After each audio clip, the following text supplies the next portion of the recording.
Hariom. Hello students, मैं आपका sir ओम ओझा मुकुल और आज हम शुरू कर रहे हैं इनवर्स ट्रिगोनोमेट्रिक फंक्शंस। वैसे ये चैप्टर बहुत इजी है और छोटा सा भी है, लेकिन इन कैलकुलस में आपको इसका बहुत इंपॉर्टेंस दिखेगा। मतलब इसको ठीक से तैयार करना है। अच्छा, इस फंक्शन ये चैप्टर में हम दो पार्ट ले लेंगे। पहले रिवाइज करते हैं दो पार्ट का। कौन सा? फर्स्ट पार्ट है इनवर्स फंक्शंस का और सेकंड पार्ट जो रिवाइज करेंगे वो होगा ट्रिगोनोमेट्रिक फंक्शंस का। फिर वो दोनों को मिक्स कर देंगे तो हो जाएगा inverse trigonometric functions. Okay, first part ले लेते हैं इनवर्स फंक्शन। यहाँ जो आपने पढ़ा हुआ है, क्या लर्न किया है? Function f is A to B, ये फंक्शन डिफाइन होता है। ये फंक्शन 1 1 एंड ऑन टू है तो उसका इनवर्स फंक्शन आपको मिलेगा। मतलब function f is a to b is 1 1 and onto 1 1 and onto, then we can say that f inverse exist. वो f इनवर्स डिफाइन होगा, वो कैसा होगा? f इनवर्स, इनवर्स का मतलब ये इसकी साइन है। इनवर्स का मतलब ही आप जानते हो, उल्टा कर दो। उल्टा का मतलब ये डोमेन है वो कोडोमेन हो जाएगा और कोडोमेन डोमेन हो जाएगा। So f inverse is b to a exist, ये एग्जिस्ट करेगा मतलब डिफाइन होगा। अच्छा, तो ये फर्स्ट पार्ट इनवर्स फंक्शन का हो गया रिवीजन में। अब सेकेंड पार्ट हम ले लेते हैं ट्रिगोनोमेट्रिक फंक्शन। अच्छा, पहले दो ट्रिगोनोमेट्रिक फंक्शंस की बात कर लेते हैं, कोसाइन एंड साइन। आप जानते हो cos is the function from r to close interval -1 to 1 and sine is also the function from r to close interval -1 to 1। अच्छा, तो ये जो फंक्शन है, ये सेट जो है फंक्शन कोसाइन है, cos इज द फंक्शन, ये इसका डोमेन है। ओके, और ये कोडोमेन है। आप जानते हो f is a to b है तो हम लिखते हैं for all x belongs to a F X वो उसकी वैल्यू हो जाएगी डोमेन के एलिमेंट x के आगे, बिलोंग्स टू b। वैसे ही ये कोसाइन फंक्शन हो जाएगा for all theta belongs to r। आप जानते हो सेट ऑफ एंगल्स है ये, सेट ऑफ एंगल्स। एंड ये set of real numbers that lies in x belongs to r such that -1 less than or equal to x less than or equal to 1, ये set of real numbers है। Okay, ये दो set के बीच में जो relation है cosine function हुआ। For all theta belongs to r, आप लिख सकते हो cos थीटा, फंक्शन मेरा कोसाइन है और ये cos, फिर थीटा जो है उसके डोमेन का एलिमेंट है। ये जो होगा तो वो कोसाइन फंक्शन की वैल्यू हो जाएगी cos theta belongs to close interval -1 to 1, right. Similarly for the sine, for all theta belongs to r sine theta also belongs to close interval -1 to 1। अच्छा, आप ये भी जानते हो, ये तो हो गया फंक्शन की बात। अब आप जानते हो all trigonometric functions are many one and onto, many one and onto, right. ये भी हमने लर्न कर लिया है। अब ये मैनी वन है सब ट्रिगोनोमेट्रिक फंक्शंस। अभी दो की बात करें, trigonometric functions are many one, तो वो तो 1 1 नहीं हुआ। 1 1 नहीं है तो मतलब उसका इनवर्स फंक्शन एग्जिस्ट नहीं करेगा। यस, एग्जिस्ट नहीं करेगा, डिफाइन नहीं होता इसका। ये जो कोसाइन फंक्शन है और ये जो साइन फंक्शन है, इसका इनवर्स फंक्शन डिफाइन नहीं होता। तो आप कहोगे क्या करें सर? तो डिफाइन करने के लिए हाँ, कुछ नहीं करना। मैं आपको बताऊं, ये जो डोमेन है उसको हम ऐसे लिमिटेड डोमेन में कन्वर्ट कर दे। देखो, डोमेन को जो सेट ऑफ एंगल्स है उसको हम लिमिटेड डोमेन में कन्वर्ट कर देंगे, जहां पे ये कोसाइन फंक्शन जो मेरा है वो साइन फंक्शन है। मतलब ऑल ट्रिगोनोमेट्रिक फंक्शंस वो 1 1 हो जाएगा। वो 1 1 है, ऑन टू तो है ही, 1 1 एंड ऑन टू हो जाएंगे तो मैं उसका इनवर्स फंक्शन डिफाइन कर सकता हूं। ये सेट ऑफ एंगल्स है और ये है कोसाइन फंक्शन, मीन्स उसके एक्स कोऑर्डिनेट से रिलेटेड। ओके, अच्छा चलो देखो, मैं इसको आपको लिमिटेड डोमेन में कन्वर्ट करना सिखा दूं। इसकी मिनिमम वैल्यू, जो कोसाइन फंक्शन की मिनिमम वैल्यू जो है, ये वैल्यूज है for all theta belongs to member of the domain, cos theta is the value of the cosine function. ये कोसाइन की वैल्यू, जो कोसाइन की वैल्यू क्या है, मिनिमम वैल्यू -1, और आप जानते हो cos pi is equal to -1, फिर मैक्सिमम वैल्यू है 1, वो भी आप जानते हो cos 0 इज इक्वल टू 1, मतलब 0 के पास इसकी वैल्यू 1 हो जाएगी मैक्सिमम वैल्यू, और पाई के पास -1 है। सो -1 to 1 में जो इंटरवल है उसको मैं कन्वर्ट कर दूंगा 0 to पाई। ये अगर मैंने लिमिटेड डोमेन ले लिया, क्लोज इंटरवल 0 to पाई या -1 1 क्लोज इंटरवल है तो मैंने क्लोज इंटरवल ले लिया, और ये आप डिफाइन कर लो तो हो गया ये लिमिटेड डोमेन वाला। अब ये कोसाइन फंक्शन है, उसका इनवर्स फंक्शन डिफाइन नहीं होता, लेकिन ये लिमिटेड डोमेन वाला कोसाइन फंक्शन जो है उसका इनवर्स फंक्शन डिफाइन होगा, क्योंकि this function is 1 1 and onto. अब ये 1 1 एंड ऑन टू है तो इसका इनवर्स फंक्शन, सिंपल बात है, ये मैंने पहले ही बता दी, तो इसका इनवर्स फंक्शन डिफाइन होगा cos इनवर्स इज क्या है, ये कोडोमेन जो है, मतलब कोसाइन फंक्शन की जो रेंज थी वो उसका cos इनवर्स का डोमेन हो जाएगा, और ये जो उसका डोमेन था कोसाइन फंक्शन का वो लिमिटेड डोमेन वो उसकी रेंज हो जाएगी। So cos inverse is closed interval -1 to 1 to, उल्टा पुल्टा कर दो 0 to पाई, हो गया। ये बात हो गई खत्म कोसाइन के लिए। अब साइन के लिए देखो, तो sine theta for all theta belongs to R, sine π/2 is equal to 1। Sine 0 क्या होगा, इसके लिए यही ले लूं, जैसे ये फंक्शंस है तो मैं क्या यही ले लूं, देखते हैं। साइन 0 क्या है, 0, साइन पाई क्या है, वो भी 0, ये तो मैनी वन फंक्शन हो जाएगा, मतलब एक ही वैल्यू मिलेगी, -1 और 1 नहीं मिलती।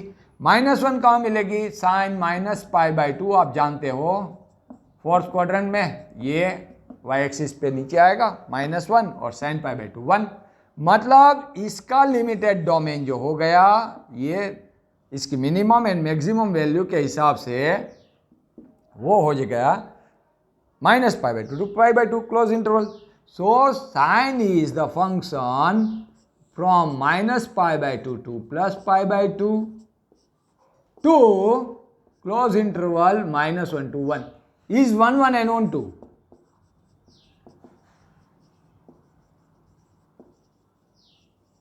अब ये 1 1 and on 2 है तो इसका भी इनवर्स फंक्शन डिफाइन होगा, और इसका इनवर्स फंक्शन होगा साइन इनवर्स इज क्या होगा, डोमेन कोडोमेन और कोडोमेन डोमेन बन जाएगा, मतलब -1 to 1 to close interval -1 to 1 to close interval -π/2 to π/2।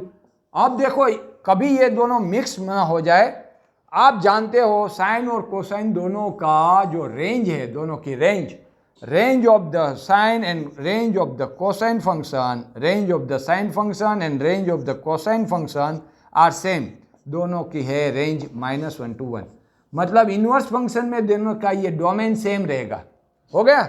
और लेकिन उसका कोडोमेन है वो बदल जाता है। अब आपको डाउट हो ये कोस का 0 to पाई है या साइन का 0 to पाई है, कोई दिक्कत नहीं, साइन 0 ले लो, साइन 0 0, साइन पाई 0, तो ये हो नहीं सकता।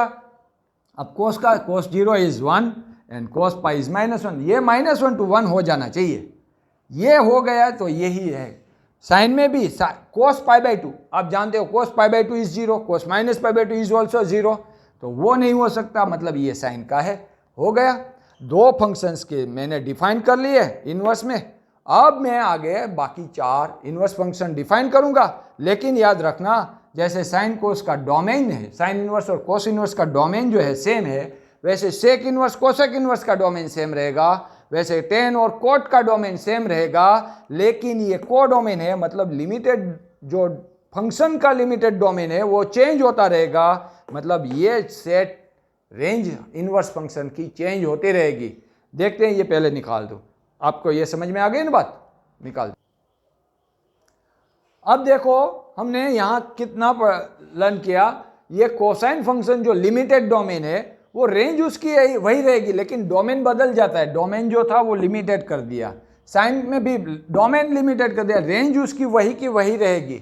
वैसे ही आप जानते हो कि सेकेंड फंक्शन की सेक फंक्शन है तो उसकी रेंज क्या है, तो क्या रेंज ऑफ, मतलब रेंज ऑफ सेक फंक्शन आप जानते हो r minus open interval -1 to 1, ये आपने स्टडी किया हुआ है। मतलब कोई भी इनवर्स फंक्शन लेंगे सो पहले वो फंक्शन को लिमिटेड डोमेन पे डिफाइन करेंगे और फिर उसकी रेंज वही की वही रहेगी, क्योंकि all trigonometric functions are onto, तो रेंज जो है वही इनवर्स फंक्शन का डोमेन बन जाएगा। ओके, सो सेक इनवर्स मुझे लिखना है तो उसकी रेंज, सेक फंक्शन की रेंज है r minus open interval -1 to 1, सो मैं सेक इनवर्स का डोमेन लिख दूंगा r minus open interval -1 to 1 2। अब इसमें -1 नहीं लेना, 1 और उसके बीच वाले नंबर्स नहीं मिलेंगे, ये कोसेक की भी रेंज वही होगी। सो कोसेक इनवर्स फंक्शन भी अगर मैं डिफाइन करूं तो उसकी रेंज तो मैं उसका डोमेन वही लिख दूंगा जो कोसेक फंक्शन की रेंज थी। ओके 2। अब ये क्या लिखना है, मुझे दो सेट ही याद रखना है, देखो मैंने कहा था, ठीक है, ये दो सेट याद रख लिया। अब मैं पूछता हूं, आप जानते हो cos 0 इज इक्वल टू 1, सो सेक क्या होता है, cos थीटा अगर 2/3 है, आपको पूछूंगा सेक थीटा, तो आप तुरंत बोलेंगे ये सिर्फ उसको रेसिप्रोकल नंबर कर देना है, ऊपर का नीचे, नीचे का ऊपर। यहां देखो कोस का नंबर जो न्यूमरेटर है वो छोटा है, डिनोमिनेटर बड़ा है, मतलब ये छोटा हो ये बड़ा, मतलब 1 से छोटा होगा, क्योंकि मैक्सिमम इसकी वैल्यू 1 है। सो ये 1 या 1 से छोटा होना चाहिए, मतलब यहाँ न्यूमरेटर कभी बड़ा नहीं हो सकता और यहाँ न्यूमरेटर बड़ा ही होगा। अच्छा, ये सेक की फंक्शन की वैल्यू, अगर ये माइनस है तो ये माइनस हो जाएगा, ऑल राइट। पर cos 0 is equal to 1, then sec 0 is, आप डिफाइन कर लो 1 का रेसिप्रोकल, ये 1 हो जाएगा। cos pi is equal to -1, then sec pi, वो भी -1 का रेसिप्रोकल -1 होगा। अच्छा, पर cos π/2 करो, cos π/2 0 है और 0 का रेसिप्रोकल दैट इज, यहां अपॉन में 1 लिख दो, तो 1/0 infinite upon 0 that means infinite, तो सेक π/2 इज इनफाइनाइट, मतलब π/2 के पास सेक फंक्शन मेरा डिफाइन नहीं होता, क्योंकि इसका रेसिप्रोकल 1/0 दैट इज इनफाइनाइट। सो मुझे जो ये लेना है, मैं यही कोडोमेन लेने वाला हूं 0 to π, पूरा सेट। एक का याद कर लिया, यहाँ जो होंगी फॉर्मूला सबकी एक ही होगी, साइन की याद कर ली, जो होगी कोसेक की भी वही, टेन की भी वही होगी। देखते हैं क्या, लेकिन यहाँ बीच में π/2 जो मिलता है वहाँ से एक फंक्शन डिफाइन नहीं होता, मतलब मैं उसका कोड डोमेन, लिमिटेड डोमेन जो लूँगा उसमें π/2 कैंसिल कर दूंगा, वो कट कर दो। सो ये हो गया 0 to π, आपका ये सेक इनवर्स फंक्शन हो गया। अब आपको देखना है कोट फंक्शन, तो कोट इनवर्स लिखूं तो क्या है, कोट फंक्शन की रेंज जो थी, range of the cot function cotangent is r, यहाँ -1 और 1 क्लोज इंटरवल है, यहाँ ओपन इंटरवल सब्ट्रैक्ट कर दिया r में से, यहाँ दोनों को मिक्स कर दो, यूनियन कर लो, r हो जाएगा। ओके 2 सेट तो यही होगा 0 to π, पर क्या कुछ माइनस करने की जरूरत है, देखते हैं। cos 0 is 0, sin 0 is, cos 0 is 1, sin 0 is 0। अब cot theta is equal to, आप जानते हो cos theta upon sin theta हो गया। सो cot 0 कहता हूं, cot 0 तो क्या हो जाएगा, cos 0 अपॉन sin 0। अब cos 0 की वैल्यू 1 है, sin 0 की 0, 1/0 दैट इज इनफाइनाइट, मतलब 0 डिफाइन नहीं होता, तो यहाँ जो मैं लेने वाला हूँ वो 0 नहीं लूँगा, नहीं लेना है तो मैं ओपन इंटरवल कर देता हूँ 0 to पाई। सेम फॉर पाई भी ऐसा ही होगा, देखो ये -1 और साइन पाई इज 0 हो गया। सो कॉट पाई करते हो तो कोस पाई अपॉन साइन पाई हो गया, -1 अपॉन 0, वो भी इनफाइनाइट, मतलब वो भी डिफाइन नहीं होता, तो उसको भी मैं ओपन इंटरवल कर दूंगा। अब π/2 के पास भी देख लूं, cos π/2 इज 0 और sin π/2 इज 1। सो ये अपन में ले लो तो क्या हो जाएगा, cot π/2 is equal to cos π/2 upon sin π/2, that is equal to 0 upon 1, 0 upon 1 is 0। ये डिफाइन होता है, मतलब मुझे π/2 सब्ट्रैक्ट करने की जरूरत नहीं है। यहाँ मैं एंड पॉइंट को कट कर दूंगा हूँ, यहाँ पे है बीच वाला पॉइंट।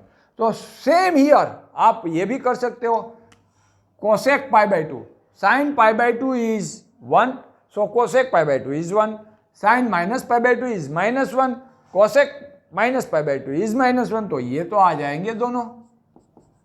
लेकिन इसके बीच में जो नंबर होता है -π/2 और +π/2 के बीच में है 0, sine 0 is 0, sine 0 is 0, so cosec 0 इसका रेसिप्रोकल 1/0 का रेसिप्रोकल इनफाइनाइट समझ लो, तो वो नहीं डिफाइन होता, मतलब इसको मैं सब्ट्रैक्ट कर दूंगा। सेम फॉर द 10, आपको ये सेट याद रख लेना है, साइन इनवर्स की जो फॉर्मूला होगी वैसे ही ये फॉर्मूला यहाँ पे होगी और एक यहाँ जो सेट होगा वही। हाँ, हर एक ट्रिगोनोमेट्रिक फंक्शंस का जो रेंज होगी वो रेंज ऑटोमेटिकली इनवर्स फंक्शंस के डोमेन बन जाएंगे। ओके, सो यहाँ टेन इनवर्स लिखा है तो क्या हो जाएगा, उसकी 10 की रेंज थी R, सो डोमेन हो जाएगा 10 इनवर्स का R, और आप जानते हो 10 0 is 0 and 10 π/2 is infinitive, right. तो -π/2 और π/2 नहीं लेंगे, मतलब ये दोनों को कट कर दो, 0 ले सकते हैं, बीच में आता है तो ये यहाँ हो गए आपके पास ऑल 6 ट्रिगोनोमेट्रिक इनवर्स फंक्शन। लेकिन वो लिमिटेड डोमेन पे डिफाइन होते हैं, तब मैं ले सकता हूँ कोस का लिमिटेड डोमेन 0 to पाई है, तो इसके सेट में सब 0 to पाई ही डिस्कस करना है। साइन का -π/2 to +π/2 क्लोज इंटरवल है, तो यहाँ यही लूँगा, पर यहाँ जो पॉइंट्स है नहीं जो डिफाइन होते हैं वो उसको कट कर देंगे, ठीक है। अच्छा, अब देखो मैं आपको बताऊं, जैसे ये फंक्शन था तो मैं क्या लिखता था, for all theta belongs to close interval 0 to pi, आप लिखते हो cosine is the function, then the element of the domain that is theta, तो कोस थीटा वो एक वैल्यू है belongs to close interval -1 to 1। जो फंक्शन में ये हमने सीखा है वही बात, इनवर्स फंक्शन वो भी तो फंक्शन ही है। सो अगर मैं लिखता हूं for all x belongs to close interval -1 to 1, आपको तुरंत ख्याल आ जाना चाहिए कि मैं किस इनवर्स फंक्शन की बात करने वाला हूं, क्योंकि ये जो डोमेन है वो कोस इनवर्स का है और साइन इनवर्स का, दोनों का सेम डोमेन होगा। हाँ, कोडोमेन दोनों का डिफरेंस, पलटन दोनों की अलग अलग, लेकिन डोमेन सेम हो जाएगा। ओके, सो मैं या तो कोस इनवर्स x की बात कर रहा हूं या साइन इनवर्स x की। अब क्या होता है, फॉर ऑल x, सपोज मैं कोस इनवर्स की बात कर लूं, for all x belongs to close interval -1 to 1, तो मैं क्या लिखूंगा, कोस इनवर्स। अब कोस इनवर्स या इसका एलिमेंट डोमेन का, ये इनवर्स एक फंक्शन है, कोस इनवर्स फंक्शन है, कोस इनवर्स x फंक्शन नहीं है, कोस इनवर्स फंक्शन है, ये इसका एलिमेंट है, और ये जो होगी वो कोस इनवर्स फंक्शन की वैल्यू होगी, और वो वैल्यू बिलोंग्स टू क्या करेगी, वैल्यू बिलोंग्स टू 0 to पाई। मतलब ये तो सेट ऑफ एंगल्स है, ये क्या है, सेट ऑफ एंगल्स, राइट। तो ये जो है वो इस सेट का मेंबर है, मतलब ये कोस इनवर्स x पूरा बोलोगे तो वो एंगल होगा, इसलिए हम इसको अल्फा, थीटा, बीटा ऐसा कुछ भी लिख सकते हैं। मतलब कोई भी ट्रिगोनोमेट्रिक फंक्शंस जो होगा, function trigonometric function cos inverse है, लेकिन उसके डोमेन के एलिमेंट के साथ अगर उसको लिख दिया cos इनवर्स x तो वो एक एंगल बन जाएगा। वैसे ही अगर मैंने ये लिखा for all x belongs to close interval -1 to 1, अब मैंने लिखा sine inverse x, sine inverse is the trigonometric inverse function और x है उसके डोमेन का एलिमेंट है, इसको बिलोंग्स कहाँ करेंगे, साइन इनवर्स, फिर डोमेन का element belongs to close interval -π/2 to +π/2, ये भी तो सेट ऑफ एंगल्स है। सो साइन इनवर्स x वो भी एंगल होगा, उसको नाम हम अल्फा बीटा थीटा लिखते हैं। तो ये ऐसे ही आप tan inverse, cosec inverse, sec inverse, cot inverse के लिए भी लिख सकते हैं।